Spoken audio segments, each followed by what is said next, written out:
और यदि इन्होंने वैसे जेल से बाहर आना होता तो किसकी औकात है जो उनको जेल में बैठा दे। डायरी में नोट कर लो, मानो ना मानो पर मैं एक सत्य घटना बताने जा रहा हूं। परमात्मा का अवतरण इस धरा पे हो चुका है और याद रखना, एक दिन आएगा जब तुम इस डायरी के पेज को खोलकर पढ़ोगे। ये मेरी भविष्यवाणी है तुम्हारे लिए। इनसे बढ़ के कोई परम शक्ति नहीं दुनिया में, ब्रह्मांड में। ये अपनी मर्जी के मालिक हैं और इनके जेल जाने के पीछे बहुत सारे रीजन हैं। आने वाले समय में 1000 वर्षों तक संत रामपाल जी का सत भक्ति मार्ग पूरे विश्व में चलेगा। यही एकमात्र धर्मगुरु होंगे, इन्हीं का ज्ञान होगा, इन्हीं के मंत्र होंगे, इन्हीं की आरतियां चलेंगी। धरती पे दूसरा कोई धर्मगुरु नहीं होगा, दूसरा कोई भगवान नहीं होगा। 1000 वर्ष तक इनके ज्ञान को, इनके भक्ति मार्ग को सुचारू रूप से अपनी गैर हाजिरी में चलाने के लिए इन्होंने कुछ इंतजाम करने हैं। उसके मद्देनजर आज ये जेल में बैठे हुए हैं। 28 साल से इन्होंने अपने भक्तों को जो अनमोल ज्ञान दिया है, दुनिया वालों से हटके जो परम ज्ञान दिया है, उस ज्ञान पर इनके भगत कितना जो है वो चल पाए हैं, कितना वो चल रहे हैं। उनके खुद के भगत संत रामपाल जी को कितना समझ पाए हैं। खाली संत रामपाल जी को एक संत के रूप में ले रहे हैं या फिर परमेश्वर के रूप में ले रहे हैं। संत रामपाल जी को उनके भगत किसी भगवान के द्वारा भेजा गया कोई अवतार मानते हैं या स्वयं ही उनको भगवान मानते हैं। वो अपने भक्तों के भी कॉमन सेंस की जो ज्ञान उन्होंने अपने भक्तों को दिया है उसकी परख कर रहे हैं कि मेरे कितने हैं और काल के कितने हैं। अंतिम समय में मुझे कितनों को साथ लेके जाना है और कितनों को यही छोड़ के जाना है जो उनको नहीं समझ पाए। और सारी दुनिया के धर्मगुरुओं को नकली साबित करने के लिए, सभी देवी देवताओं को, आधे अधूरे भगवानों को कमजोर साबित करने के लिए कि भैया मैं जेल में बैठा हूं, और जब वो विनाशकारी समय आएगा, जब वो दुखकारी समय आएगा पूरे विश्व पे और भारत पे, उस समय भैया मेरे से पहले तुम अपने देवी देवताओं से अरदास कर लेना। तुमने जो भी भीख मांगनी है अपनी जान की, पहले अपने देवी देवताओं से मांग लो, अपने धर्म गुरुओं से प्रार्थना कर लो कि गुरुजी ऐसी भयंकर आपत्ति आ गई देश पे, और देश पे आकर आपत्ति आ गई तो देश का देशवासी भी तो दुखी होगा, देश में रहने वाले भी तो परेशान होंगे। और कोई मिट्टी थोड़े ना कोई परेशान होती है, देशवासी परेशान होते हैं, इंसान परेशान होते हैं कि हे गुरुदेव भगवान, हमने आपको इतने दिनों से पूजा, हम आपके अगरबत्ती चढ़ा रहे, हम आपके जो है वो झंडा चढ़ा रहे, नारियल चढ़ा रहे, अगरबत्ती चढ़ा रहे, जैसा आपने कहा वैसा हमने राधे राधे हरे रामा हरे कृष्ण का जाप किया, जैसा आपने कहा वैसे हमने व्रत किए, हम तीर्थों पे गए, आपकी दान पेटियां हमने नोटों से भर दी, पर अब हमारे ऊपर ये आपत्ति आई है तो तुम आंख बंद करके क्यों बैठे हो गुरुदेव? कोई समाधान बताओ। और ये समाधान बताने का समय नहीं है, ये तो समाधान करने का समय है। ये गुरुदेव आप कहते थे कि मेरा तो भगवान से संपर्क है, मेरा तो सीधा भगवान में ध्यान लगता है, मेरी बात को तो भगवान टाल ही नहीं सकता। हे गुरुदेव अपने भगवान से बोलिए, अपने बच्चों की रक्षा करे। उस समय ये तुम्हारे धर्मगुरु ऊपर हाथ खड़े कर लेंगे, ऊपर हाथ नीचे गर्दन हो जाएगी कि जजमानो माफ करना, हमने तो धंधा खोल रखा था केवल अपने पेट पालन के लिए, हमारा किसी भगवान से कोई संपर्क नहीं है। उस समय जब तुम्हारी आंखें खुल जाएं और उसके बाद उन देवी देवताओं से, उन भगवानों से मंदिरों में जा जाके, मस्जिदों में जा जाके, चर्चों में, गिरजा घर में, गुरुद्वारों में जा जाके अरदास करना, दंडवत करना, नाक रगड़ना कि आप तो देवादिदेव महादेव हो, आपसे बढ़ के कौन है, आप तो श्री राम हो, आपने रावण मार दिया, आपने श्री कृष्ण रूप में जो है वो कंस को मार दिया, आपने पूतना मारी, आपने जरासंध मारा, आपने काल्यावन मारा, आपने चाणूर मारा, आपने केसी मारा, आपने फिर हनुमान जी के पास जाना कि हे भगवान आपने तो जो है द्रोणागिरी पर्वत को उठा दिया था, हमारे तो छोटे से संकट है, इनको उठाने में कहां दिक्कत है। हे श्री कृष्ण भगवान आपने तो गोवर्धन पर्वत को उठा दिया, हमारे भी थोड़े से दुख और परेशानियां उठा लो। और उस समय वो भी शांत होके चुपचाप होके आंख बंद करके कान बंद करके बैठे रहेंगे, क्योंकि पत्थर की मूर्ति ना सुन सकती, ना बोल सकती, ना चल सकती, ना देख सकती, वो जड़ है। फिर तुम अपने रिश्तेदारों के पास जाना, अपने उन पैसे वाले मित्रों के पास जाना, या तुमने जो बैंकों में जमा कर रखे, जो घर पे जोड़ जोड़ के रखे हुए, उन पैसों से सहायता मांगना, धन से सहायता मांगना। फिर जिन राजनेताओं के पीछे तुम हिंदू मुसलमान करते हो, जिन राजनेताओं के पीछे 24 घंटे तुम कभी ये कभी वो, कभी ये पार्टी कभी वो पार्टी, आपस में तुमने ये दुश्मनियां पाल रखी हैं, मैं उस पार्टी का, मैं इस पार्टी का, मेरा नेता वो, तेरा नेता वो। फिर इन नेताओं से हाथ जोड़ना, नेताओं से अरदास करना, और जब तुम अरदास करने जाओगे तो तुम्हें पता चलेगा नेताजी तो पहले से बंकर में जाके बैठे हैं। उस समय ये संत रामपाल जी निकल के आएंगे एकमात्र परमेश्वर के रूप में, विघ्नहर्ता के रूप में, संकट मोचन के रूप में। तब तुम्हें पता चलेगा कि दुनिया का असली संकट मोचन हनुमान जी नहीं, इस पूरे ब्रह्मांड के असली संकट मोचन संत रामपाल जी भगवान है, ये विघ्न करता है। और उस समय ये नेता लोग उनको नाक रगड़ के अपने कंधों पे बैठा के लाएंगे, इसलिए उस समय का इंतजार कर रहे हैं संत रामपाल जी कि आने दो वो समय एक बार। ऐसे ये मुझे परमात्मा नहीं मानने वाले, लातों के भूत कभी बातों से नहीं मानते।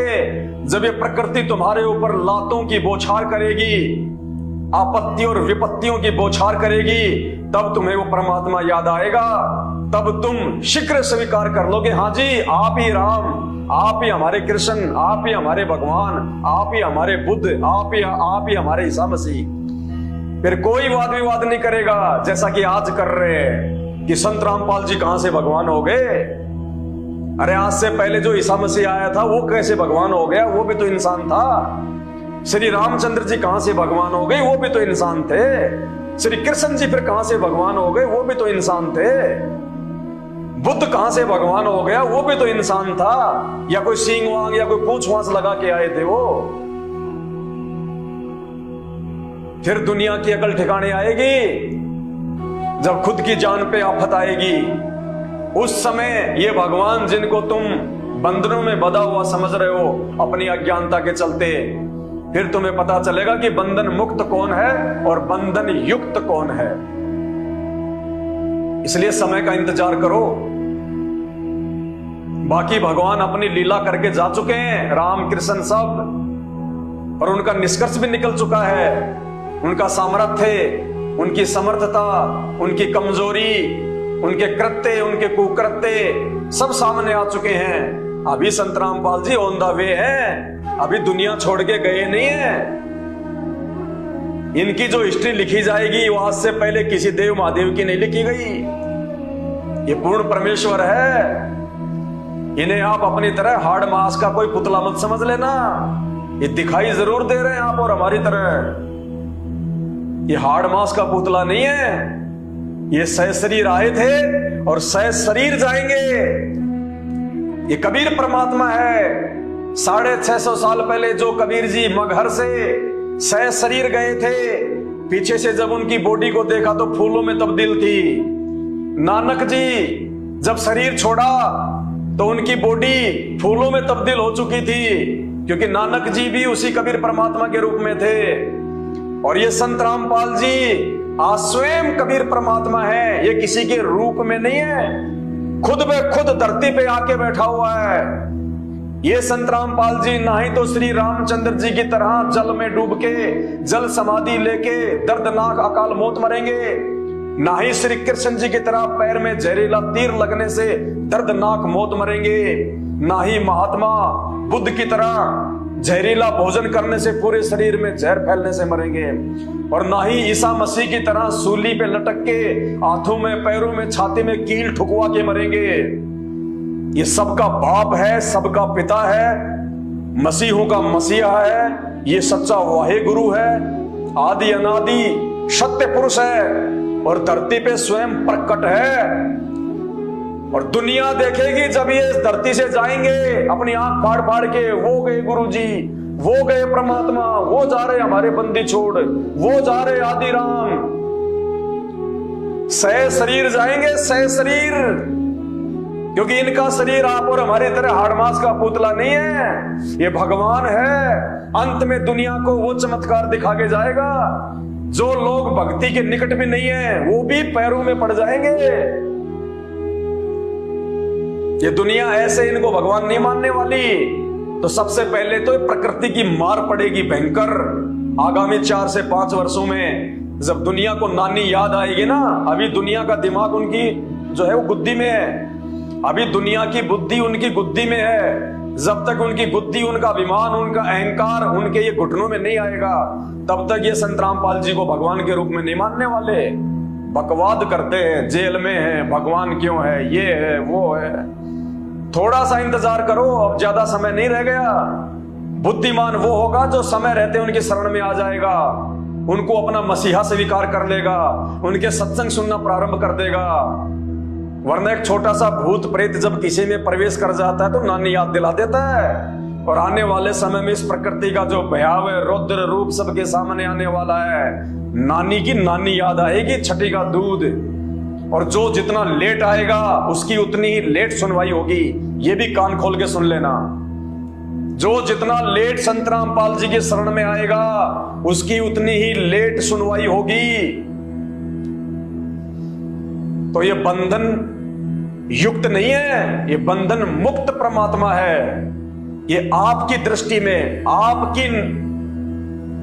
आपकी नजरों में ये जेल में बैठे हुए हैं। हमारी नजरों में ये सर्वत्र है, हर जगह है, पूरे ब्रह्मांडों का संचालन कर रहे हैं। अभी हमारी बात समझ में थोड़ी आएगी जब थोड़ा आपके प्रारब्ध, आपके पूर्व जन्मों के कुकर्मों की मार जब आप लोगों पे पड़ेगी, और उस समय जब आपके माता पिता, रिश्तेदार, भाई बंधु, पैसा, दौलत, संपत्ति, देवी देवता, धर्म गुरु जब आपसे हाथ पीछे कर लेंगे कि भैया हमारे बस की बात नहीं है तेरे संकट काटना, तो महापापी आदमी है, पता नहीं तूने कितने कुकर्म किए हैं। उस समय ये संत रामपाल जी काम आएंगे, क्योंकि असली संकट मोचन है, ये असली विघ्न करता है, ये मंगल करता है, ये दाता है।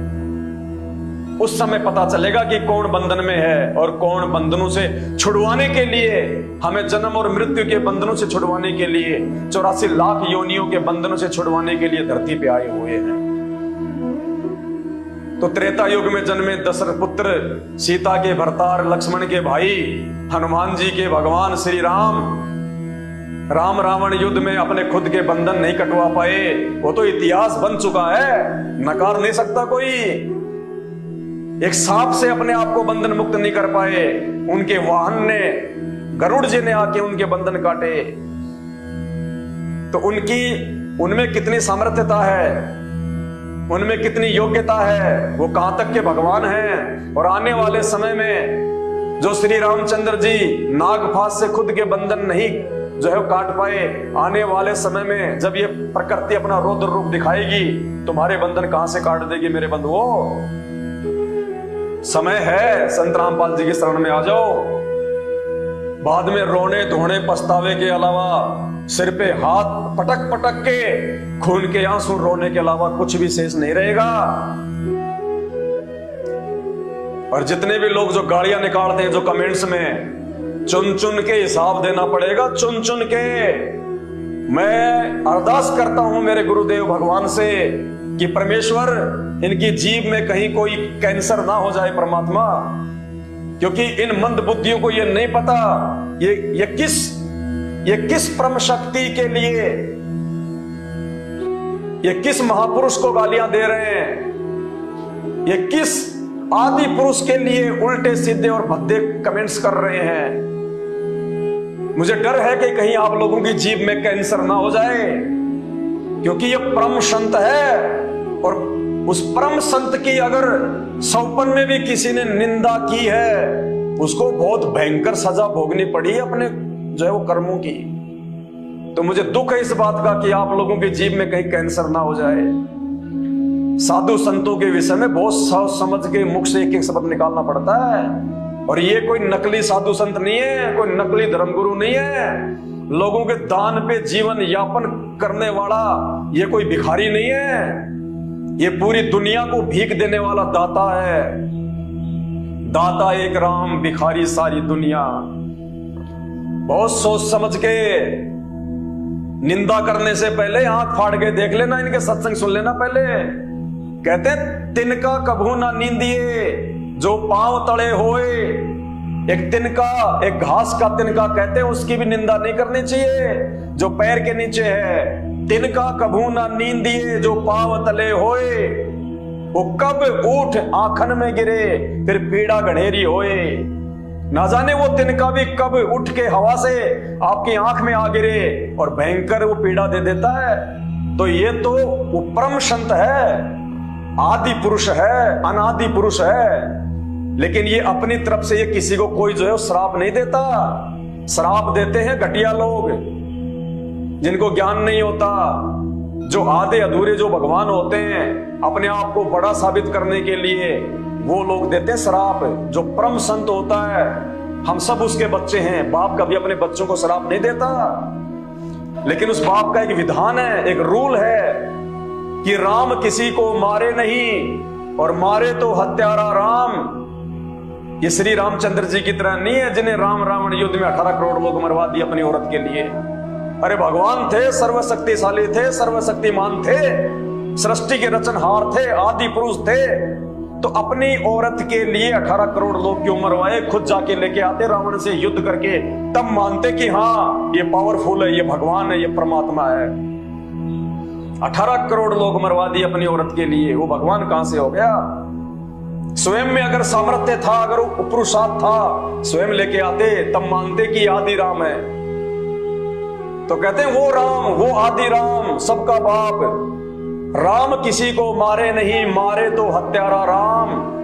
अपने आप ही मर जाओगे ये कर कर खोटे काम। तो भाइयों, किसी भी साधु संत के विषय में बिना उसकी तहकीकात किए बिना, बिना उसके सत्संग और ज्ञान से परिचित हुए बिना, उसके समय उसके विषय में अपनी जुबान से अपशब्द भूल के भी मत निकालना। कब कहां पे भयंकर से भयंकर आपत्ति आ गिरेगी पता भी नहीं चलेगा। क्योंकि इंसान अपना जो भी भोग भोगता है वो अपने वो कर्मों के भोगता है, चाहे वो पिछले जन्म के कर्म हो, चाहे वर्तमान के कर्म हो। इंसान हमेशा अपने कर्मों का भोग भोगता है।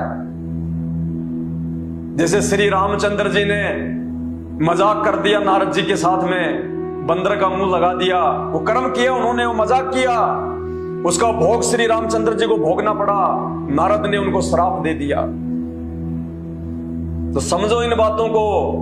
अभी आप लोग भक्ति, भगवान और अध्यात्म के आसपास भी नहीं हो, आसपास भी झूठे अपने आप को बहुत बड़े मल के भगत समझते होंगे आप। असल में अध्यात्म, भक्ति और भगवान की जानकारी इस धरती पे यदि किसी को है तो संत रामपाल जी के भक्तों को है। संत रामपाल जी के भक्तों को, अन्यथा धरती पे किसी को भक्ति और भगवान की जानकारी नहीं है। ब्रह्मा विष्णु महेश को जानकारी नहीं है पूर्ण इन शास्त्रों के विषय में, भक्ति के विषय में। किसकी पूजा करनी चाहिए, कौन सा देव जो है वो पूजा के योग्य है, इनको खुद को नहीं पता। तो इनके भक्तों को, इनके साधकों को कहां से पता चलेगा? तो भाई और बहनों, हाथ जोड़ के विनती है, प्रार्थना है, आपका ज्यादा समय नहीं लूंगा। आपने इतना समय दिया, इसके लिए तहे दिल से मैं आपका आभार व्यक्त करता हूं। और मैं विनती करूंगा, मैं प्रार्थना करूंगा, हम सब एक ही परमात्मा के बच्चे हैं। हम भूल चुके हैं अपने बाप को, अपने परमात्मा को केवल देखा देखी में, क्योंकि हमने शास्त्रों से भगवान नहीं पहचाना। हमने तो हमारे दादा परदादा, उससे पहले वाले दादा और हमारे पिता जो भक्ति कर रहे हैं, हमने तो उनकी लकीर पीटनी शुरू कर दी। लेकिन भक्ति का आधार दादा और परदादा नहीं होते। भक्ति का आधार देखा देखी भेड़चाल नहीं होती। भक्ति का आधार होते हैं हमारे धर्म ग्रंथ, हमारे शास्त्र। और हिंदू धर्म में जो प्रमाणित शास्त्र हैं, चारों वेद और गीता जी, और उनमें भी कंप्लीट ज्ञान नहीं है। इसीलिए उस आदि राम, आदि पुरुष, उस कबीर साहिब को संत रामपाल जी के रूप में एक तत्वदर्शी संत बन के स्वयं आना पड़ा है, ये ज्ञान देने के लिए। तो विचार करो इन बातों पे, सत्संग सुनना शुरू करो। ये मानव शरीर बहुत अनमोल है, मानव जन्म दुर्लभ है, ये मिले ना बारंबार। पेड़ से पत्ता टूट गिरे वापस नहीं लगता डार, बाद में रोओगे पछताओगे। और वर्तमान में भी ये आधे अधूरे भगवान, ये धर्मगुरु तुम्हें कितना लाभ दे रहे हैं, तुम्हें कितना फायदा हो रहा है, अंदर से तुम अच्छे से जानते हो। तुम्हारे अंदर जो है वो कितनी शांति है, या तुम कितने दुखी हो, तुम कितने परेशान हो, तुम्हें अच्छे से पता है इन बातों का। फिर भी देखा देखी में लगे हुए हो, क्योंकि तुम्हारे पास ऑप्शन नहीं है। जाएं तो कहां जाएं, इसको छोड़ेंगे तो दूसरा भी वैसा ही मिलेगा। तो अब जो जानकारी आपको दे रहे हैं हम लोग संत रामपाल जी के विषय में, वो वैसा ही नहीं मिलेगा। वो वैसा मिलेगा जैसा आपको आज से पहले कभी जिंदगी में नहीं मिला। वो परम दयालु, वो सुखदायी परमात्मा, जिनकी थोड़ी सी महिमा करने से, जिनकी थोड़ी सी भक्ति करने से वो सुख दे देगा, जो सुख आपको ब्रह्मा विष्णु महेश तीनों देवता मिलकर लाख जन्म में नहीं दे सकते।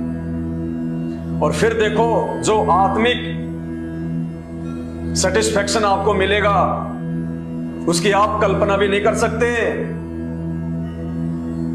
तो बस दास की इतनी सी विनती है, बाकी आपके भद्दे कमेंट्स का, आपकी गालियों का, हम संत रामपाल जी के भगत हैं। हम किसी ऐरे गहरे साधु संत के भगत नहीं हैं। हम किसी चंदन लगा के, रुद्राक्ष की माला पहन के, चुंडित मुंडित लाल पीले कपड़े पहन के, चिमटा हाथ में लेके, कान फड़वा के, हैं हरे राम हरे कृष्णा राधे राधे श्याम मिला दे, ये बोलने वाले के भगत नहीं है।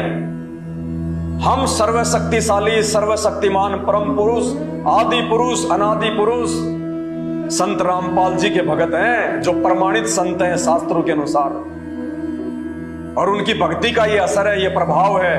आप चाहे कितनी गालियां दो, कितना ही जो है आप जी मतलब वो बुरा भला कहो, हमारे कान के आसपास भी नहीं फटकती तुम्हारी बातें, आसपास भी। और तुम अपने आप को सच्चे सनातनी, फोटो लगा रखी है हनुमान जी की, फोटो लगा रखी है राम और सीता जी की, फोटो लगा रखी है हिंदू राष्ट्र, फोटो लगा रखी है, नाम लिख रखा हम सनातनी, सच्चे सनातनी, और तुम्हारे मुंह में गुटखा, जुबान पे गाली। क्या देश को हिंदू राष्ट्र बनाओगे?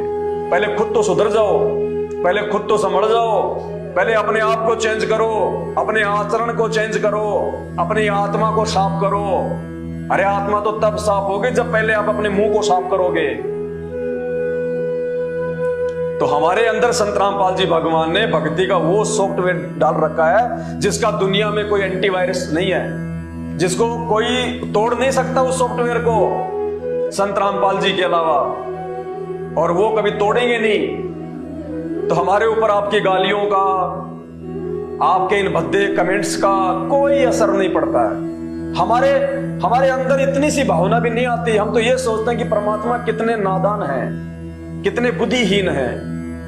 ये 50-50, 60-60 साल के हो गए, अभी तक इनको ये नहीं पता कि हम क्या कर रहे हैं। गाड़ी किसी को निकालेंगे तो वहां से टकरा के वापस उसी के पास आती है। सामने वाला यदि गाली को नहीं स्वीकार करता है, सामने वाला यदि आपकी गाली का जवाब नहीं देता है, तो टकरा के वापस आती है। अगर माँ की दी है तो खुद की माँ के ऊपर आएगी, बहन की दी है तो खुद की बहन के ऊपर आएगी। तो हमें तो दया आती है आप लोगों पे, आपके बुद्धि स्तर पे। और ऐसी बात नहीं है, इस बुद्धि के स्तर को ठीक भी किया जा सकता है, अपने आप को संभाला भी जा सकता है, क्योंकि आज संभालने का मौका है। आज धरती पे परमात्मा स्वयं आए हुए हैं। सुधरो भाई। अरे हमें लाख गालियां निकाल लो, हमें कोई फर्क नहीं पड़ता। हमें गालियां निकाल के भी आप संत रामपाल जी के सत्संग सुनना शुरू कर दो।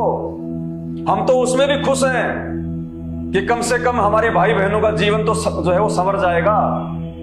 देखो, अज्ञानता में, मूर्खता में, नासमझी में गालियां कोई भी निकाल सकता है, कोई बड़ी बात नहीं। लेकिन जो परिणाम है वो तो भोगने पड़ेंगे। यहां का विधान है, ये 3 लोक का विधान है, ब्रह्मा विष्णु महेश तक का विधान है। जो प्राणी जैसा कर्म करेगा वैसा भोग उसको भोगना पड़ेगा। तो जो गालियां आप निकाल रहे हो, और गरुड़ पुराण में उन गालियों की क्या सजा लिखी हुई है वो तो देखो, तुम्हें भोगना पड़ेगा। ये तो तुम्हारी अपनी गलती है, क्योंकि मानव शरीर प्राप्त करके, अनमोल जन्म प्राप्त करके, ये जीव परमात्मा ने भक्ति करने के लिए दी है, सत्य वचन भाषण करने के लिए दी है। और जो इस जीव से गालियां निकालेगा, जो इसका दुरुपयोग करेगा, परमात्मा कहते हैं अगले जन्म में वो बैल बनता है, बैल 84 लाख योनियों में जाएगा। फिर उसके मुंह में जुबान भी होगी, लेकिन वो बोल नहीं पाएगा कि मुझे भूख लग रही है, मुझे प्यास लग रही है, मेरे पेट में दर्द है, मेरे पैर में जो है वो कील चुभ गई, निकाल दो। वो बोल नहीं पाएगा, उसको भोगना पड़ेगा। क्यों? क्योंकि जब उसको परमेश्वर ने मानव जन्म में ये जीव दी थी नाम रटने के लिए, नाम जपने के लिए, सच्चे तत्वदर्शी संत को पहचान के उसकी भक्ति करने के लिए, तुमने उसका दुरुपयोग किया। उल्टी उस परम संत को गालियां निकाली, उनके भक्तों को गालियां निकाली। उसका परिणाम, उसका दंड तो यमराज देगा ही देगा। अभी भी समय है, अगर बचा जाए तो बच लेना। ये संत रामपाल जी हैं जो यमराज के जो है उस दंड को भी काट सकते हैं। कुछ नहीं है इनके लिए, सेकंडों का काम है। चाहे तुमने कितने ही बड़े से बड़े महापाप, महाकुकर्म और अपराध क्यों ना कर रखे हैं इस जन्म में, चाहे किसी लाखों वर्ष जो है वो पहले वाले जो है वो जन्मों में, संत रामपाल जी यूं काट देंगे, यूं चुटकियों में। उनके पास वो भक्ति है, वो मंत्र है। तो अभी भी समय है, संत रामपाल जी के सत्संग सुनना शुरू करो, अपने मानव जीवन को सफल बनाओ, धन्य बनाओ, और अपने माता पिता को भी उनके सत्संग सुनाओ, अपने बच्चों को भी उनके जो है वो सत्संग सुनाओ। यूट्यूब पे जाके आप जी सर्च करो सत्संग संत रामपाल जी महाराज, और विनती करूंगा आप जी उनकी सृष्टि रचना जरूर सुनना, क्योंकि जो सृष्टि रचना है वो सभी धर्मशास्त्रों को समझने की मास्टर की है। जब तक आपके पास में मास्टर की नहीं होगी, आप इन सदग्रंथों को, धर्म ग्रंथों को नहीं समझ पाएंगे। तो सबसे पहले यूट्यूब पे संत रामपाल जी के जब आप सत्संग सुने तो आप उनकी सृष्टि रचना को जरूर सुने। उम्मीद करता हूं भाई को समझ में आ गया होगा, उसके सवाल का जवाब उसको मिल गया होगा कि कौन बंधन युक्त है और कौन बंधन मुक्त है। बाकी समय बहुत ज्यादा हो गया है और आप लोगों का समय बहुत कीमती है। इसी के साथ अपने शब्दों को विराम देता हूं और विनती करता हूं कि जितना जल्दी हो सके संत रामपाल जी के सत्संग सुनना शुरू कर दीजिए, वरना आने वाले विनाशकारी समय में धरती पे कोई बचाव का रास्ता नहीं है। चाहे कितना ही दिमाग लगा लेना, कितना ही पैसा खर्च कर लेना, कितना ही भटक लेना, भाई इस परम संत के अलावा धरती पे कोई भी सुरक्षा कवच नहीं बचेगा। और उस समय फिर मजबूरन नाक रगड़ के आना पड़ेगा। लेकिन जितना लेट आओगे सुनवाई भी उतनी ही लेट होगी। बंदी छोड़ सदगुरु रामपाल जी भगवान की जय हो।